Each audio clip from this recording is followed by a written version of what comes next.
Noël est le jour que beaucoup de personnes attendent. C'est l'occasion de faire plaisir et de se faire plaisir. Nous connaissons tous Noël comme une fête de paix où tout le monde se rassemble afin de partager un bon repas et de bons moments en famille. Noël, ce n'est pas tous les jours et ce n'est qu'un jour sur l'année. Et c'est pour cela qu'il faut bien profiter de chaque instant. Tout le monde connaît Noël, mais est-ce que tout le monde connaît l'histoire de Noël, les éléments qui ont mené à cette fête et les péripéties de celle-ci? Et non, je n'en suis pas si sûre. C'est pour cette raison qu'aujourd'hui, on va vous révéler la véritable histoire de Noël, ou en tout cas l'histoire qui a mené à Noël. Donc, voici Noël comme vous ne l'avez jamais vu. Il est né le divin enfant, jouer au bois, résonner musette. Il est né le divin enfant, chantons tous son avènement. Depuis plus de 4000 ans,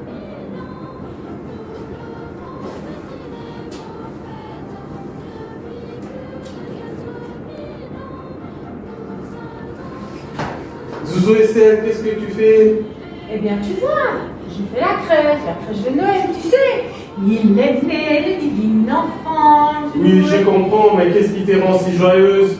Eh bien, c'est un jour particulier pour nous. C'est la naissance de Jésus.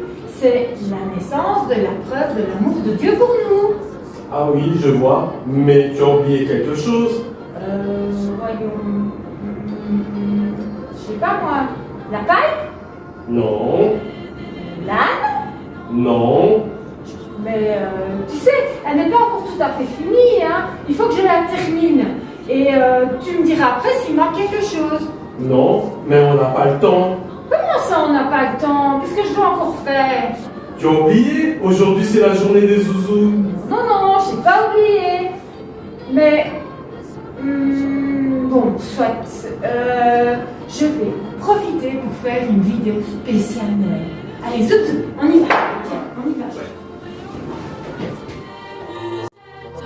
il est né le divin enfant, chantons tous son avènement. Par des grands de l'orée. Salut les zouzous, bonjour les papas, bonjour les mamans, bienvenue dans cette nouvelle vidéo faite spécialement pour toi. Alors aujourd'hui, comme tu l'auras compris, nous allons parler du véritable sens de Noël. Aujourd'hui, Noël est une fête de famille, particulièrement pour les enfants. Il suffit pour cela de regarder les vitrines des magasins, les folders ou magazines que l'on reçoit dans nos boîtes aux lettres, ou encore les publicités à la télé. Tout déborde de choses pour faire plaisir aux enfants et nous montre qu'on n'a rien perdu de cette habitude. Moi, j'aime beaucoup cette ambiance de Noël. Quand on allume les lumières avec de la musique, le sapin, la décoration. Mais je déteste le froid. Bon. Mais au départ, cela voulait dire quoi Noël?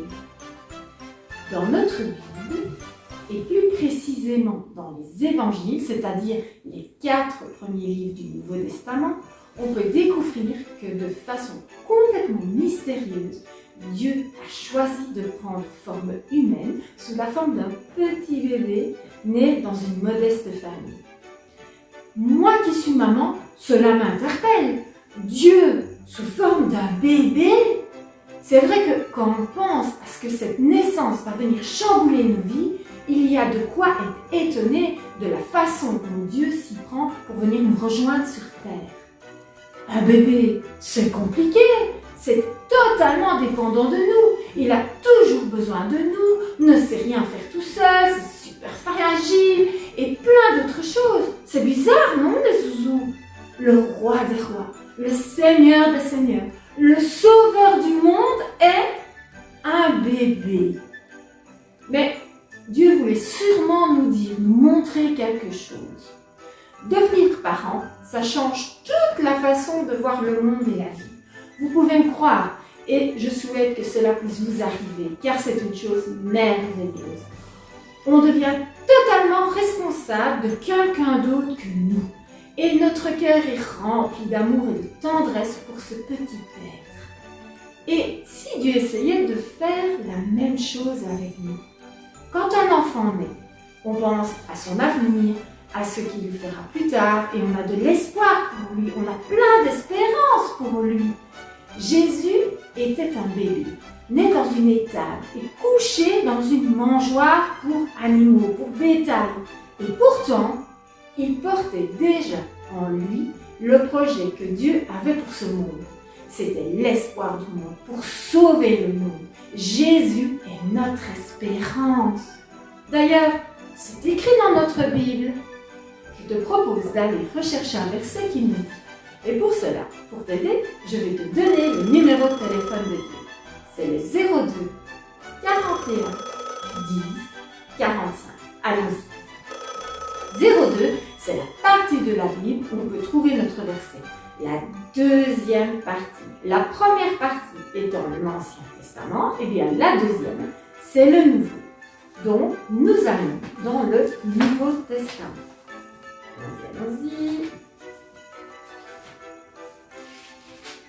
Ça y est, le Nouveau Testament. 41, c'est le livre du Nouveau Testament où nous devons aller pour trouver notre verset. En sachant que l'Ancien Testament comporte 39 livres. Donc 41 moins 39 égale 2, si je ne me trompe pas. Nous devons donc aller dans le deuxième livre du Nouveau Testament. Nous avons donc Matthieu, le premier, et ensuite Marc, le deuxième. Marc est un des 4 évangiles de notre Bible. C'est un des 4 livres qui nous racontent l'histoire de Jésus.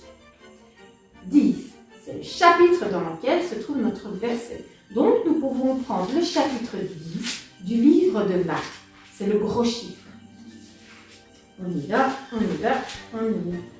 Voilà. Et 45, c'est le numéro de notre verset. Donc nous devons regarder le petit chiffre 45 en dessous du gros chiffre 10.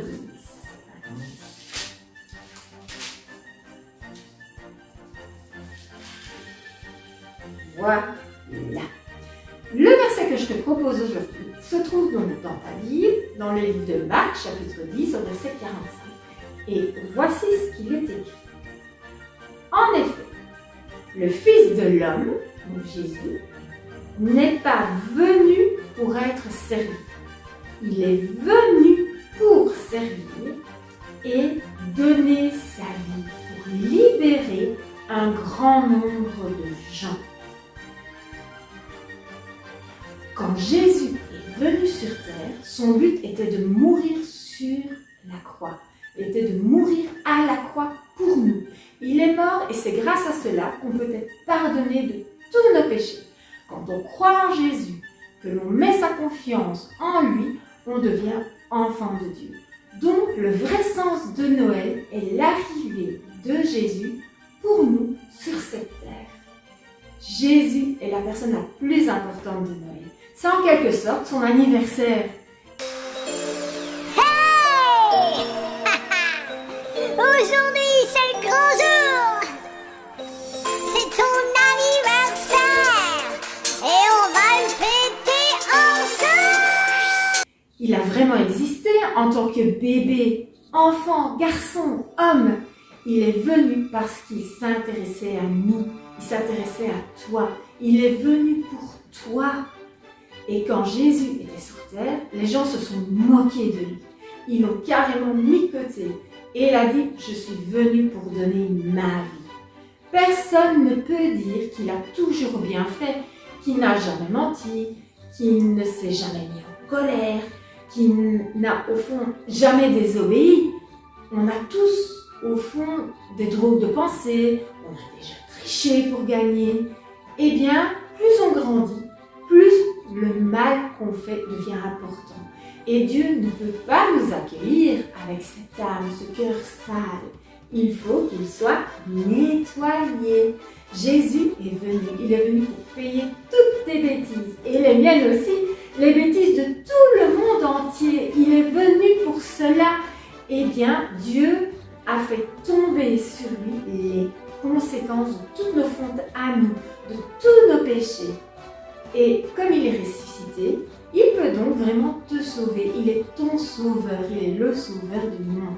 C'est ainsi qu'il nous libère de nos péchés et on peut vivre avec lui pour toujours. C'est aussi une preuve qu'il nous aime, d'un amour immense comme personne ne peut nous aimer.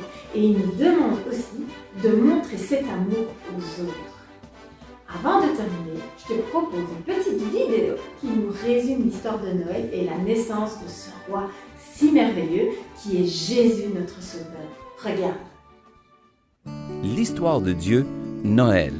Une partie de l'histoire de Dieu concerne la naissance de Jésus, le Sauveur. Nous l'appelons Noël et elle commence ainsi. Des centaines d'années avant le grand salut, Dieu a déclaré à un prophète nommé Ésaïe que le Sauveur naîtrait d'une femme et prendrait le châtiment de toutes les mauvaises choses dans le monde. Quand ce Sauveur est finalement né, c'était le Fils de Dieu, Jésus. Et Dieu a fait de grandes choses pour démontrer que Jésus était celui que tout le monde attendait. Tout d'abord, un ange nommé Gabriel apparut à Marie pour lui dire qu'elle allait être la mère de Jésus. Cela n'arrive pas habituellement. Puis, quand Marie était enceinte de Jésus, elle a visité sa cousine, Élisabeth, qui était enceinte d'un bébé qui grandirait pour devenir Jean-Baptiste. Dès que Marie a dit bonjour, Élisabeth a senti le bébé tressaillir de joie dans son ventre. Les bébés ne peuvent même pas s'asseoir. Alors Élisabeth savait que le bébé de Marie n'était pas n'importe qui. Au bout de quelques mois, Marie et Joseph quittèrent Nazareth et se rendirent à Bethléem où Jésus est né. Dans un hôpital, mais quelque part dehors, probablement avec des animaux autour. Ensuite, plus d'anges sont apparus, cette fois-ci à des bergers. Ils ont chanté « Gloire à Dieu ». Parfois, les parents envoient une carte pour annoncer la naissance de leur enfant. Jésus a été annoncé par des anges. Vous savez ce qui s'est passé lorsque Jésus est né? Une nouvelle étoile est apparue. Nous ne savons pas exactement à quoi ressemblait l'étoile, mais nous savons que des hommes, des mages, l'ont suivi pour trouver Jésus. Parfois, les amis et la famille visitent le nouveau-né. Ces hommes étaient des étrangers qui savaient que la vie de Jésus allait être importante. Alors que les mages voyageaient, les parents de Jésus l'ont emmené au temple. Il avait un peu plus d'un mois maintenant. Un homme nommé Siméon était là aussi. Il avait attendu le Sauveur toute sa vie. Le Saint-Esprit avait dit à Siméon qu'il rencontrerait le Sauveur avant sa mort. Quand Siméon rencontra le petit Jésus, il a dit « Seigneur, tu es le roi de tous ». C'est une chose assez étrange à dire à un bébé. Mais Siméon le savait avec certitude, c'était le Sauveur qui l'attendait. Pendant ce temps, les mages étaient toujours en voyage. Ils s'étaient arrêtés pour voir si le roi Hérode savait où était Jésus. Hérode ne voulait pas voir Jésus. Il voulait le tuer. En général, les princes ne sont pas menacés par des petits bébés, mais Hérode a réalisé que Jésus était un gros problème. Maintenant, Hérode n'arrêterait pas le plan de Dieu. Les mages ont fait un rêve où Dieu les prévenait de ne pas dire où était Jésus. Puis Dieu a envoyé un ange à Joseph dans un rêve. Il lui a dit comment s'échapper. Et Joseph a déménagé sa famille au milieu de la nuit, exactement quand Dieu l'a dit. Plus tard, Dieu a envoyé à Joseph 2 autres rêves. L'un pour lui dire qu'Hérode était mort, un autre pour lui dire d'amener sa famille à Nazareth.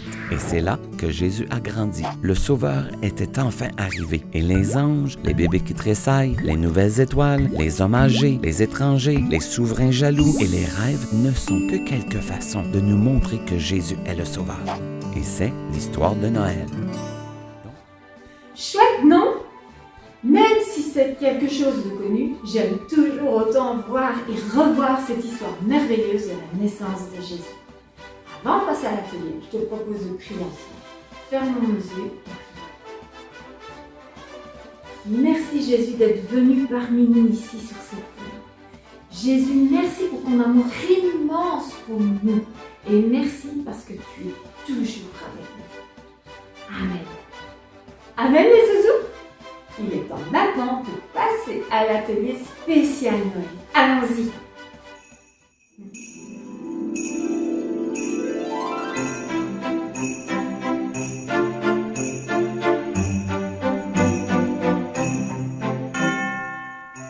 Aujourd'hui, je te propose un atelier de circonstances. Nous allons fabriquer des étoiles de Noël. Regarde. Est-ce que vous connaissez la signification de l'étoile, les zouzous? Il y en a plusieurs, mais nous pouvons retenir que l'étoile représente depuis toujours la lumière et la perfection. Cela ne vous fait-il pas penser à quelque chose ou à quelqu'un? Oui, à Jésus bien entendu. La Bible nous dit qu'il est la lumière du monde et qu'il est parfait, qu'il n'a jamais péché. Vous allez voir, c'est très simple et très amusant. En plus, avec de simples étoiles comme celle-ci, on peut faire d'autres choses que je vous montrerai à la fin. Alors, pour faire nos étoiles, tu as besoin de 2 rouleaux de papier toilette vide sans dessin dessus de préférence, d'un morceau de ficelle, de colle à papier ou d'une agrafeuse, d'une perforatrice, d'une paire de ciseaux, un crayon d'écriture, une latte, de feutre ou de peinture. En théorie, ce sont des choses que nous avons tous chez nous ou dans notre matériel pour aller à l'école. Voici comment nous devons faire pour fabriquer une jolie étoile. Pour commencer, tu as le choix de soit découper tes rouleaux de papier toilette avant ou après les avoir mis en couleur. Si tu utilises de la peinture, tu peux le faire après. Si tu utilises des marqueurs, je te conseille de colorier avant. Pourquoi? Parce qu'il faut colorier ou mettre de la couleur à l'intérieur. Donc cela, c'est à ton choix, comme tu as le plus facile. Pour découper ton carton, il faut d'abord le mesurer avec la latte et le diviser en 4 parties. Alors, si tu n'en as qu'un de rouleau, tu peux le diviser en 5 et faire une étoile à 5 branches. Les branches seront juste un peu moins larges, mais ce n'est pas un problème.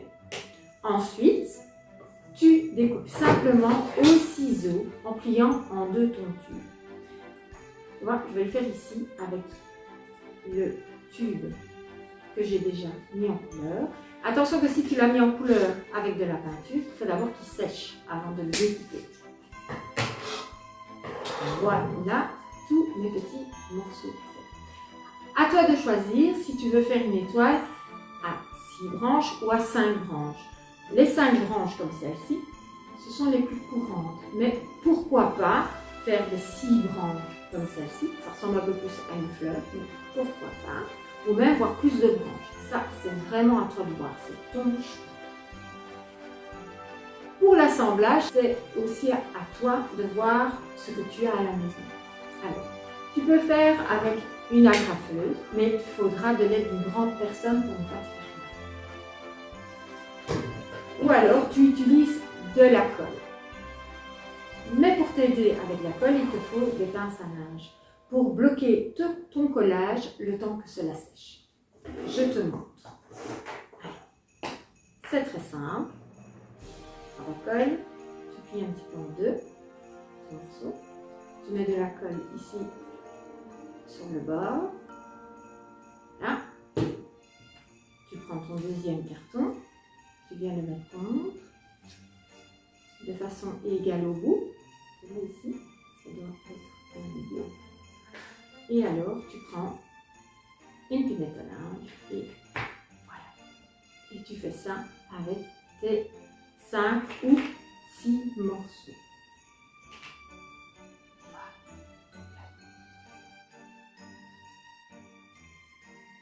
Voilà. Ensuite, tu peux solidifier tout cela avec un tout petit peu de papier collant, si tu le veux, mais ce n'est pas obligatoire.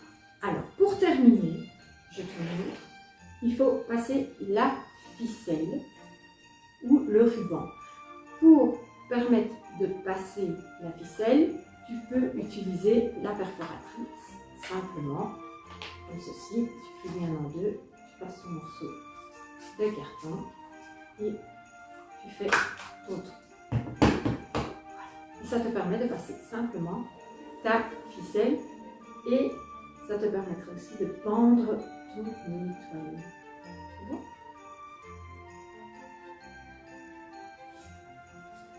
Alors, il y a plusieurs modèles possibles et tu peux y ajouter des décorations. Ici, j'ai fait un petit cœur.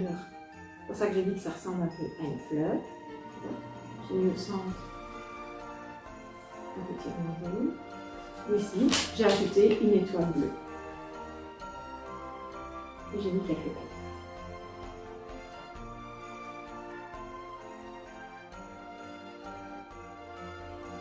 Et voilà, C'est très simple à réaliser et super joli. Cela peut être une base à d'autres créations comme celle-ci, regarde. Ici, on a un genre de couronne pour pendre ou décorer la table. Et ici, on en a sous forme de tableau. Donc tu vois, il y a moyen de faire des tas de choses différentes juste sur base de simples étoiles en carton. À toi de faire aller ton imagination et de faire des étoiles que tu peux même offrir comme petit cadeau en ce temps de Noël. On peut même imaginer que tu y accroches avec la ficelle, le verset du jour, pourquoi pas. Amuse-toi maintenant à gogo et n'hésite pas à nous montrer tes créations en commentaire de cette vidéo.